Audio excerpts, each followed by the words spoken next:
There was a blast at a restaurant in China's northern province of Hebei this morning.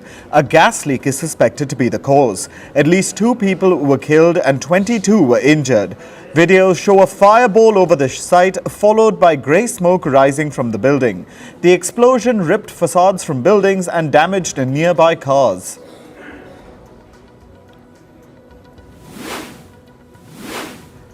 China has criticized Taiwan over its handling of a ship collision incident a month ago. Beijing is now demanding an apology and an explanation from Taipei. The incident occurred almost a month ago and led to the death of 2 Chinese fishermen. They drowned while being chased by Taiwan's Coast Guard. Taiwan had accused the fishermen of trespassing. Indian Prime Minister Narendra Modi spoke with his British counterpart Rishi Sunak yesterday. The 2 leaders assessed the progress made in ongoing negotiations over a free trade agreement. They spoke about bilateral ties and regional and global developments. They also exchanged greetings for the upcoming festival of Holi. Israeli Prime Minister Benjamin Netanyahu has said that his army will press forward with its military campaign into Rafah. This is despite rising international pressure against Israel to control civilian deaths in the region. Rafah is one of the last relatively safe areas in Gaza. 1.5 million Palestinians have sought shelter in Rafah. Netanyahu claims that his forces have taken measures to minimize civilian casualties. However, more than 31,000 Palestinians have already been killed in the region so far. A ship carrying 200 tons of aid for Gaza left Cyprus yesterday. It's part of a pilot project that seeks to open a sea route into Gaza to help stave off a potential famine in the war-hit region. The charity ship Open Arms is carrying flour, rice and protein. It sailed out of the port of Larnaca. The 200-mile journey to Gaza could take as long as 2 days. Late Russian opposition leader Alexei Navalny's longtime aide, Leonid Volkov, has been attacked. This took place in Lithuania yesterday. A former spokesperson for Navalny said that Volkov was attacked outside his house. She said that someone broke his car window and sprayed tear gas in his eyes. After this, the attacker started hitting Volkov with a hammer. The Lithuanian police say they are investigating the attack. Dozens of Russian fighters who are anti-Kremlin claim to have launched an incursion into the country. The militants said that they entered Russia's Kursk and Belgorod regions with tanks, armored vehicles. Ukraine said that the groups were acting independently. Meanwhile, Russia claimed that the cross-border attacks were repelled. The attacks come just days ahead of Russia's presidential election. Meanwhile, Russian missiles hit 2 apartment buildings in the central Ukrainian city of Kryvyi Rih yesterday. At least 3 people were killed and about 38 were injured. 10 children were among the injured. Rescue teams sifted through rubble in a nighttime search for survivors. Ukrainian President Volodymyr Zelensky, who was born and raised in Kryvyi Rih, offered condolences to the people hurt in the attack. Polish President Andrzej Duda was in Washington, D.C. yesterday. He met with U.S. President Joe Biden to discuss Poland's security situation amid escalations in the Russia-Ukraine war. Concerns have risen that Russian President Vladimir Putin may escalate his military operations beyond Ukraine. However, Biden assured Duda of America's quote-unquote ironclad commitment to Poland. A man hijacked a bus and shot 2 people in Brazil's Rio de Janeiro yesterday. The bus was waiting at the station platform when the suspect broke into it. He held about 17 people hostage for 3 hours before turning himself over to the police. Sudan's army chief said that it had taken control of the national broadcaster in the city of Omdurman. This marks the army's most significant advance against its rival, the paramilitary group called the Rapid Support Forces, or RSF. The national broadcaster's complex was seized by the RSF last year in the early days of the Sudan war. However, the RSF has not commented on the army's claims. Kenya's government has said that it is pausing the deployment of its police officials to Haiti. This comes after Haiti's Prime Minister Ariel Henry resigned yesterday. Earlier this month, Henry and Kenyan President William Ruto signed an agreement for the deployment of the officers.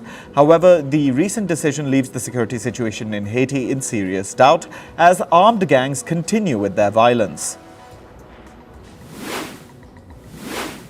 In climate news, a severe storm brought heavy rainfall to the Buenos Aires province in eastern Argentina. This caused significant flooding in the region.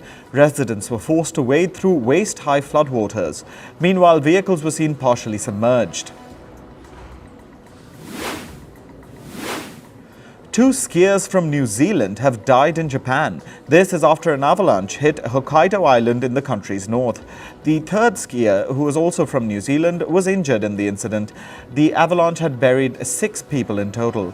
The local media reported that no avalanche warning was issued for the area. The city of Bengaluru in India's Karnataka state has been facing a severe water crisis. Around 7,000 borewells and several lakes have dried up across the city. This has forced many residents to flee Bengaluru. Bengaluru needs around 2,800 million tons of water every day. However, the depletion of groundwater resources has cut that supply by half. Meanwhile, India's coal-fired electricity generation reached a new high in January. This is according to data from an energy think tank called Ember. In January, India's coal-powered electricity output increased by 10% compared to last year. The coal-based power generation also emitted a record 105 million metric tons of carbon dioxide in January. Coal emissions are one of the major causes of global warming and climate change. The UK, Germany, the Netherlands, Norway and Denmark have failed to align to eco-friendly oil and gas policies. This is according to a US-based campaign group called Oil Change International. It says that the 5 countries promised to move away from fossil fuels under the Paris Agreement in 2015. However, they have not made enough efforts to stop drilling oil and gas fields. Members of indigenous communities marched in Ecuador's capital city, Quito, yesterday. They were protesting against the use of gas flares by oil producers in the Amazon rainforest. Gas flaring is the process of burning off the natural gas associated with oil extraction. Indigenous people argue that gas flares negatively affect their health and the environment. An Ecuadorian court had already ordered a halt to the use of gas flares in 2021. The Swedish police detained climate activist Greta Thunberg yesterday. This comes after Thunberg and several other climate activists had been protesting outside Sweden's parliament for 2 days. They had blocked access to two entrances of the parliament building. The protesters were seeking government action to contain the impacts of climate change. A South Africa-based NGO called African Parks has said that around 2,000 white rhinos will return to their natural habitat in the country's northwest province. The NGO says that the move could boost the world's white rhino population by 15%. The aim is to rewild about 200 rhinos every year over the next 10 years. On to business and tech news. In the US, consumer prices rose for the second straight month in February. Data from the US Labor Department showed that the consumer prices rose by 0.4% last month. The biggest contributors to this price rise were gasoline and rents, contributing more than 60% to the total inflation numbers. The food prices largely remained unchanged in February. Meanwhile, India has also reported its inflation data for February. India's inflation rate slightly eased to 5.09% last month. The prices of clothing, housing and transport eased marginally. However, data showed an uptick in food prices. This was largely driven by the cost of meat and vegetables. India's Prime Minister Narendra Modi laid the foundation stone of 3 semiconductor projects in the country today. These projects are collectively worth over $15 billion. The projects include India's first chip fabrication plant being built by the Tata Group in the coastal state of Gujarat. 2 other facilities are for semiconductor assembly and testing, one in Gujarat, while the other is being set up in the state of Assam. Walmex, the Mexican arm of retail giant Walmart, will invest over $2 billion this year. As per the firm, 45% of this investment will be used in remodeling and maintenance work at its existing stores. The rest of the funds will be deployed to expand Walmex's e-commerce and supply chain business. Data center operator Equinix has appointed Andre Fox as its new CEO. Fox Martin currently heads Google's cloud unit. Her role at Google will end in the second quarter this year. She will succeed Equinix's current CEO, Charles Myers. US tech giant IBM is reportedly laying off employees in its marketing and communications divisions. Employees were informed regarding the job cuts in a meeting yesterday. However, the number of impacted employees has not been revealed as of now. Last year, IBM said that it's seeking to replace nearly 8,000 jobs with artificial intelligence.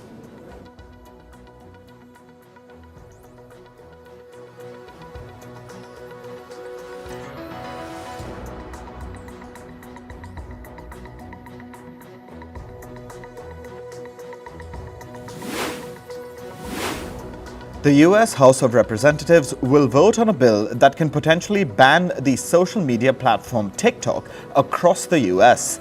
The bill will give TikTok's Chinese owner ByteDance about 6 months to sell the short video app. TikTok faces a potential ban if the company fails to do so. Apple is making a significant change for its users in the European Union. It'll allow app developers to sell apps through their own websites or online marketplaces. The move comes after the EU implemented a law called the Digital Markets Act.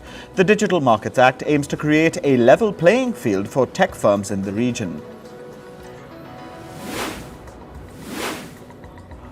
Google is restricting its artificial intelligence chatbot Gemini when it comes to answering questions about global elections. The firm has said that the move aims to avoid potential missteps in the deployment of the AI model. This comes amid concerns over the use of generative AI to spread misinformation and influence public opinion. Elections are set to be held in several large countries this year, including the US, India, and South Africa. Japan's first private sector rocket launch attempt failed today. This was after the Tokyo-based startup Space One's rocket Kairos exploded seconds after takeoff. The reason for the rocket explosion is not known. The rocket was carrying an experimental government satellite. Moving to sports. In cricket, a report says Indian ace batter Virat Kohli may not be playing in the T20 World Cup. India's cricket board is likely to drop him from the squad. The report states that the selectors believe Kohli hasn't been at his best in the T20 format. The preliminary squads for the T20 World Cup are slated to be submitted in May. Indian batter Yashasvi Jaiswal won the ICC Player of the Month for February yesterday. He attained the title following his prolific run in the India-England Test Series. The 22-year-old batting sensation notched up 712 runs across 5 matches. Jaiswal smashed 2 double hundreds and 3 half-centuries in the series. In football, Barcelona are through to the quarter-final of the Champions League. They beat Napoli 3-1 yesterday to reach the last stage of the competition. Fermin Lopez and Joao Cancelo gave Barca a 2-0 lead. Napoli pulled one back through Amir Rahmani before Robert Lewandowski wrapped it up for Barca with a late goal. Arsenal beat Porto 4-2 on penalties to reach the Champions League quarter-final. The Gunners won the second leg 1-0 through a goal from Leandro Trossard. Porto had already won the first leg 1-0. The round of 16 tie went to a penalty shootout where Arsenal won 4-2. Saudi Pro League club Al Hilal set a new world record yesterday. They now hold the title for most consecutive wins by a top-tier team. Yesterday's 2-0 win over Al Ittihad in the Asian Champions League marked their 28th win in a row. Al Hilal now have won every game since a 1-1 draw with Damak on the 21st of September. In tennis, men's world number 2, Carlos Alcaraz, continued his title defense at Indian Wells. The Spaniard reached the quarterfinal by beating Hungary's Fabian Marosan 6-3, 6-3. Alcaraz next faces 6th seed Alexander Zverev of Germany. Men's world number 3, Yannick Sinner of Italy, continued his stellar form. He overcame American Ben Shelton 7-6, 6-1 to reach the Indian Wells quarterfinal. With that, the Italian also earned his 150th hard-court win across tournaments. The win also resulted in Sinner improving his perfect record in 2024 to 15-0. In badminton, Indian ace shuttler PV Sindhu reached the second round of the All England Open. Her opponent, Yvonne Lee of Germany, retired hurt mid-match yesterday. Sindhu won the first set 21-10 before her opponent withdrew due to a knee injury. Meanwhile, it was heartbreak for Indian shuttler HS Pranoy at the event. He suffered a shock loss at the hands of world number 32, Su Liyang, in the men's singles. Pranoy started off with a 21-14 win in the first set, but the Indian went on to lose the subsequent sets 13-21, 13-21 to his opponent from Chinese Taipei. Peru's capital Lima will be hosting the 2027 Pan American Games. This was decided following a vote that ruled out Paraguayan capital Asunción's bid. The Peruvian capital was chosen by 28 votes out of 52 to host the event. This will be the second time that the Pan American Games will be held in Lima after 2019. In entertainment news, Meghan Markle won a defamation case brought against her. The lawsuit was filed by her half-sister Samantha Markle. Samantha accused Meghan of using disparaging words and spreading lies during an interview with Oprah Winfrey in 2021. However, the court said that the statements brought by Samantha did not amount to defamation. A Romanian court has approved a request from Britain to extradite the controversial influencer Andrew Tate. He was arrested in Romania on Monday over allegations of sexual aggression. Tate will be extradited to the UK only when the Romanian trial proceedings finish. The 37-year-old was indicted in Romania in June last year in a separate case of human trafficking and rape. American actor Kristen Stewart has responded to criticism over her recent cover photo for the Rolling Stones magazine. She called the critics sexist and homophobic. Stewart turned heads when she posed in a jockstrap for the magazine's February edition. This was in line with the promotion of her next queer romance thriller, Love Lies Bleeding. The K-pop girl band Blackpink's hit song, How You Like That, has surpassed 1 billion streams on Spotify. This is the first time the girl band has achieved such a historic milestone. Previously, Blackpink member Lisa's song Money became the first K-pop solo track to reach 1 billion Spotify streams. American rapper Ye, who was previously known as Kanye West, has returned to the top of the Billboard Hot 100 list with his new song, Carnival. His last #1 Billboard song was E.T. with Katy Perry in 2011. Ye also became the only rapper to have topped the Hot 100 in 3 separate decades. His first song on the list was Slow Jams in 2004. British singer Ed Sheeran recently visited a school in the Indian city of Mumbai. He performed his song Shape of You on guitar for the students. Sheeran also posted a video of his interaction with the students on social media. This comes ahead of his concert in Mumbai on the 16th of March. Writer-producer Bo DeMaio has been fired ahead of the premiere of X-Men 97. Reports say DeMaio completed 2 seasons of the animated Marvel series before his exit. The show is a continuation of the popular X-Men the Animated Series. The series is scheduled to debut on Disney Plus on the 20th of March. The third installment of the Venom franchise has a new title and an early release date. Venom 3 has been rebranded Venom: The Lost Dance. Meanwhile, the movie's release date has been changed to the 25th of October. It was earlier scheduled to release in November. Filmmaker Ari Aster has assembled a star-packed cast for his next film, Eddington. The cast includes actors Emma Stone, Joaquin Phoenix, Pedro Pascal and Austin Butler. The plot of the film will focus on a small-town police officer with lofty aspirations. The film is yet to get a release date. Former American actor Jake Lloyd has been admitted to a mental health rehabilitation facility. The 35-year-old starred in the Star Wars franchise as a child actor. According to Lloyd's mother, he had a breakdown in March last year. The former actor was earlier diagnosed with paranoid schizophrenia.